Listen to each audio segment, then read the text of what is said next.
Recently, I made a short about Subnautica devs showcasing how the game is progressing, most notably how players can shape structures and windows much more freely than before. And then the short blew up, at least when I compare it to my other stuff. One of my viewers asked me to give my opinion about the whole Subnautica devs and Krafton situation. And while I had thoughts talking about it, I never really considered giving my take. Well, I guess time has come to do it, so it's happening, baby. Here's the full picture of the Subnautica 2 unknown Worlds-Krafton situation from the start to where it is at the time of the making of this video. I'll present the whole situation to the best of my ability and then give my take. The short version is this. Krafton bought Unknown Worlds in 2021 with the expectation that the studio would keep growing the Subnautica franchise. For a while, everything looked normal. Then, Subnautica 2 was positioned for 2025 early access, and community messaging emphasized that the game would stay true to the series, and playtests were underway as well. In mid-2025, the situation blew up. Krafton removed key studio leaders, installed a new CEO, delayed the game to 2026, and a very public fight erupted over whether the delay was a genuine quality decision or a move tied to a massive $250 million earnout or bonus dispute. Since then, both sides have accused each other of mismanagement, bad faith, and harming the project. Now let's dive deep into this. The story starts in October 2021 when Krafton announced it would acquire Unknown Worlds, the studio behind Subnautica and Natural Selection. Krafton's official framing was that it wanted to strengthen its portfolio with a proven creative studio and help grow existing franchises. In public terms, this was presented as a positive long-term partnership. Krafton gets a respected developer with a strong survival IP, and Unknown Worlds gets backing to expand. That acquisition matters because it set up the later conflict. It wasn't just a simple buyout with everybody taking cash and walking away. Reporting later indicated there was a large performance-based earnout, and that if certain revenue targets were hit by the end of 2025, there could be an extra $250 million payout tied to the deal. Bloomberg reported that this clause became central to the later fight.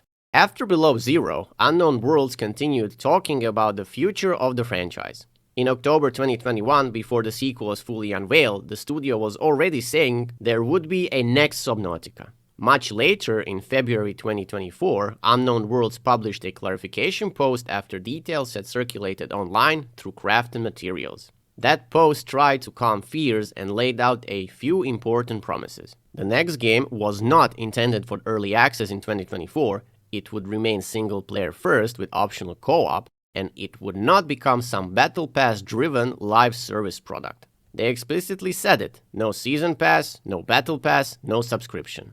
You could say that post is important because it showed two things. First, by early 2024, the game was real enough that messaging had to be clarified. Second, the community was already worried that Krafton ownership might push the series towards monetization trends people hated. Unknown Worlds directly pushed back on that fear. By late 2024, the marketing posture became more concrete. Unknown Worlds' own site referenced the official announcement of Subnautica 2 heading to early access in 2025. That means the internal and public target had moved from vague next game language to a defined early access window.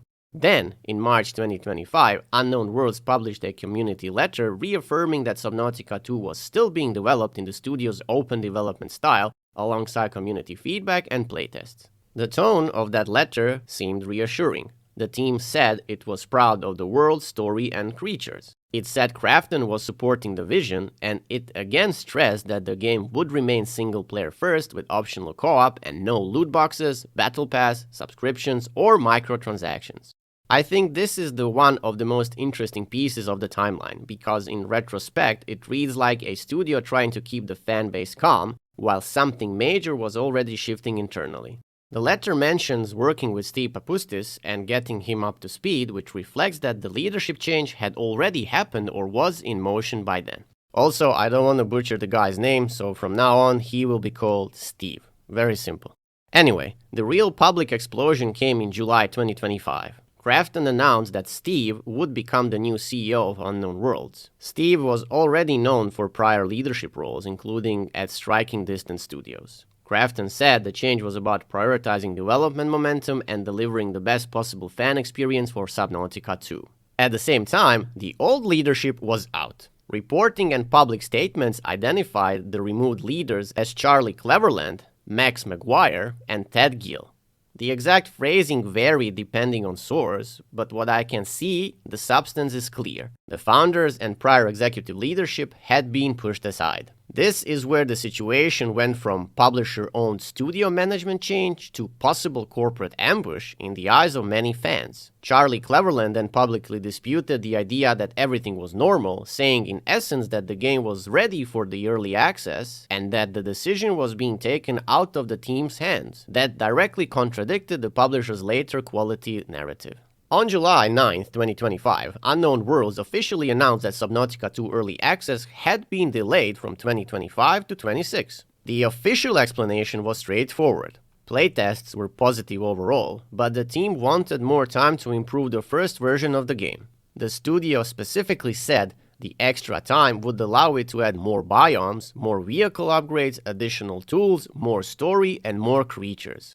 It also insisted that nothing is changing in terms of direction of the game or the team behind it. It's safe to say that wording did not calm people down, because by then the leadership shakeup was already public and it was obvious that the team behind it had in fact changed at the top. The delay announcement therefore landed in a high suspicious context. All leadership removed, new CEO installed, release window moved out of 2025, and a huge earnout reportedly tied to 2025 performance. You could say everything was calm until Bloomberg's reporting turned this from studio drama into major industry news. According to them, Unknown Worlds' acquisition deal included a $250 million performance payout if the studio hit certain revenue targets by the end of 2025. Because Subnautica 2 was the big upcoming release, delaying it into 2026 made reaching those 2025 numbers far less likely or effectively impossible. That is the core reason the whole thing looked so bad from the outside. Even if Krafton's stated reason was the game needed more content, the financial effect of the delay was obvious. The reported earnout target became dramatically harder to hit. Fans and commentators immediately suspected that the delay was not just about quality but also about avoiding the giant payout. From there, the public narrative split into two warring stories. Krafton's version was that the old leadership had failed in its responsibilities. The game was not ready in a form that met expectations, and the delay was necessary to protect the product and the players. The founder's version, however, was that the game was ready for an early access release. Krafton overrode that decision, and the publisher had effectively sabotaged the studio's ability to trigger the earnout. It's obvious that Krafton did not stay quiet. In public statements reported by many outlets, Krafton said the former Unknown Worlds leadership had abandoned or failed to fulfill responsibilities entrusted to them. It argued that the earnout structure had heavily rewarded those specific leaders and that Krafton expected them to stay deeply engaged in shipping the sequel. The company also argued the existing build did not have enough content and that shipping it in 2025 would not have met players' expectations. Krafton also said the delay decision was not influenced by contractual or financial considerations and that the discussions about moving the launch had started before the final leadership shakeup. That became one of its central talking points. Now this is where things get messy. Even if one grants that Krafton may have genuinely believed the game needed more content, the timing was catastrophically bad for credibility. The company made the change right as the reported earnout window mattered most. So even its own official explanation struggled to overcome the appearance problem. As you would expect, the removed leaders did not accept Krafton's explanation. Reporting on a complaint said that Charlie Cleverland, Ted Gill, and Max McGuire sued Krafton for breach of contract, alleging the publisher ran a deliberate campaign to delay the game and avoid the earnout. They argued that the game was fit for early access and that Krafton changed course for financial reasons. Charlie Cleverland also pushed back on the suggestion that leadership had somehow stopped doing the work required. He publicly maintained that the game was ready and that the team had historically shared rewards with staff, countering the idea that the earnout only mattered to executives. The public sympathy angle here was significant because stories circulated that ordinary Unknown Worlds employees could have also benefited from a payout if the earnout hit. Bloomberg later reported that Krafton said it was extending the bonus period for remaining staff, which complicated the public story somewhat. That suggested Krafton understood the PR damage of appearing to yank away a life-changing payout from the whole studio. But it did not erase the founder's core accusation that the original deal terms have been derailed by Krafton's intervention. A huge part of the agreement comes down to what ready means for an early access survival game. Unknown Worlds' own delay post is revealing. It did not say the game was broken beyond repair. It said playtests went well. People liked the environment, creatures, and story direction, but the team wanted more time, so the first public version would include more content. In my opinion, this leaves room for two interpretations. One interpretation is the founder's view.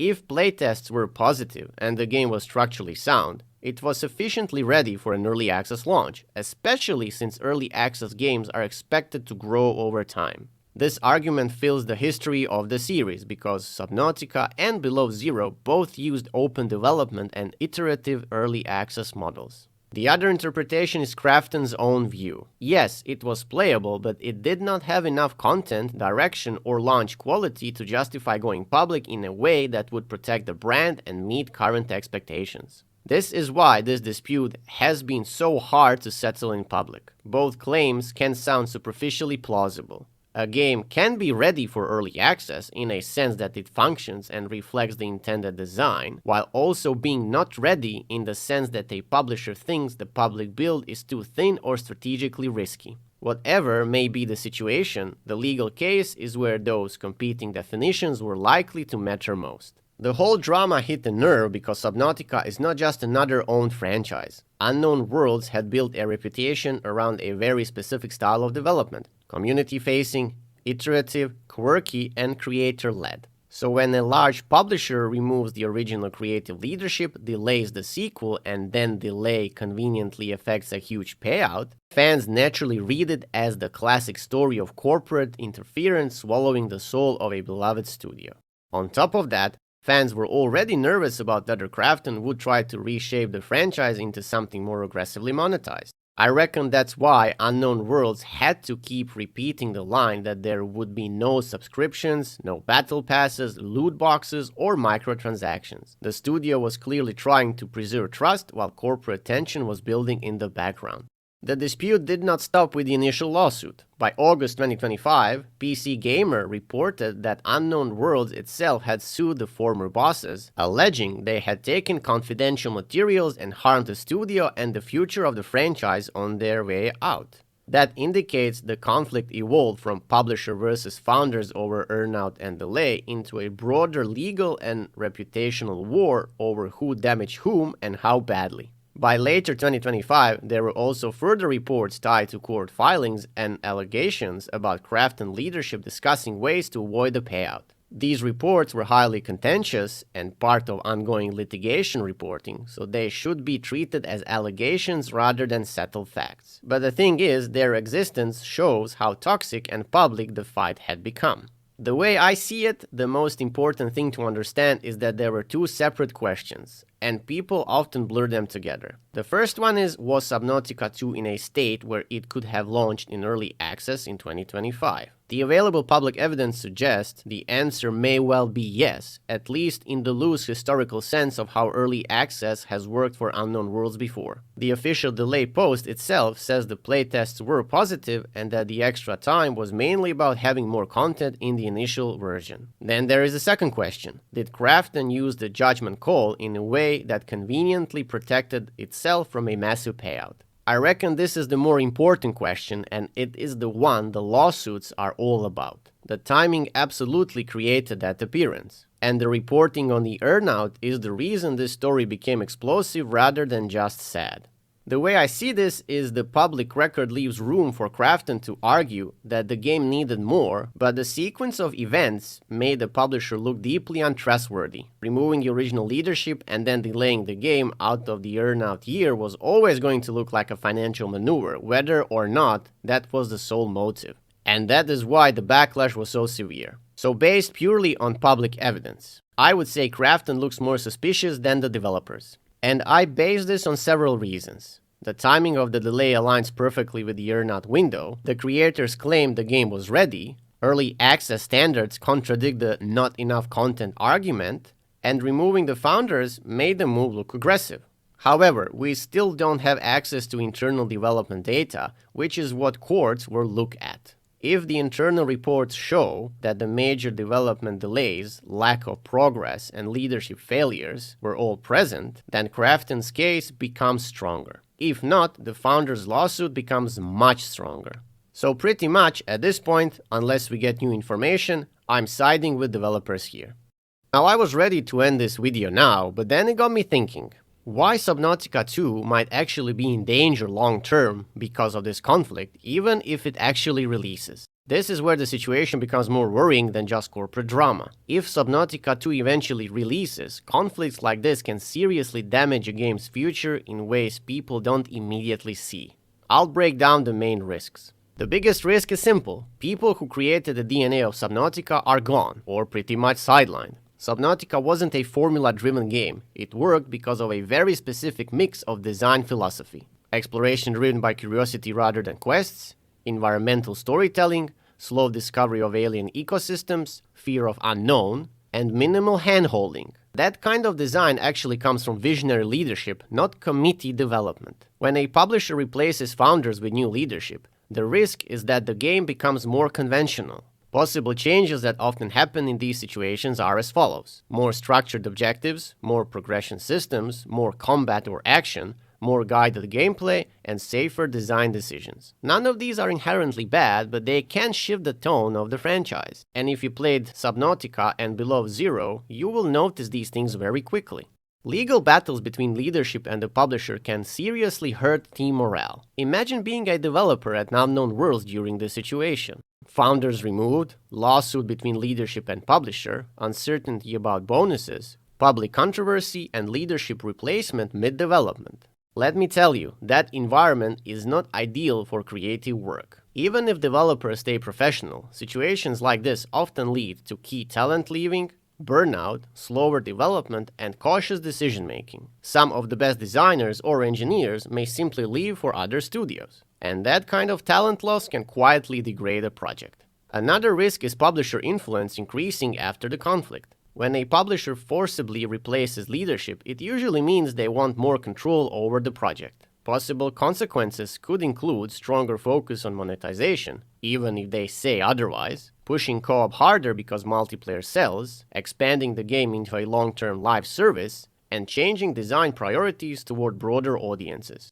I've said many times that Unknown Worlds already reassured fans there will not be any battle passes, no subscriptions, and no loot boxes, but those promises were made during the controversy when trust needed to be restored. Leadership replacement during development is extremely disruptive. Even if the new CEO is competent, he has to learn the project, evaluate the team, review systems that are already built, adjust schedules, and restructure priorities. And that can take months. Meanwhile, the game was already targeting early access 2025. So the delay to 2026 likely reflects more than just extra content. It probably also reflects organizational disruption. Subnautica has one of the most loyal communities in survival games, but this loyalty was built on transparency, developer interaction, and open development. This new drama probably shook that trust, and now a portion of the community believes that the publisher sabotaged the studio, the creators were pushed out, and that the project may not be the same. Even if the game is good, the perception battle already started, and you can already see similar things happening in other franchises when creators leave. The lawsuit itself is another risk. Legal fights between founders and publishers often lead to restricted communication, discovery processes, internal documentation being reviewed, and executives distracted by litigation. While the dev team can continue working, high-level instability can slow decision-making. Not everything might be bad, mind you. The paradox here is that the game might actually be better technically. Ironically, there's also a positive possibility. If Krafton truly believed the game needed more content, more polish, and more systems, then the extra year could produce a larger and more polished early access build. So technically speaking, the game might release more complete than it would have otherwise. But the cost is the studio drama and creative disruption. And I believe this is everything that I wanted to say when it comes to this particular topic. I gotta admit, I didn't really see this one coming, but when people suggested it, then I was immediately ready to rush myself into it and try to make it as best as I could. Obviously, the previous interest about this topic was also something that made me decide to do it, so I guess it's a win-win situation. Also, I reckon since I dove deep into this thing, if new information comes out in the lawsuit, I'll probably update you guys on everything that's happening. Right, it seems I already talked way too much, so I'm gonna end it here. Thanks for watching, and if you like what you heard, like, share, subscribe, all that good stuff. That's it from me, until the next one.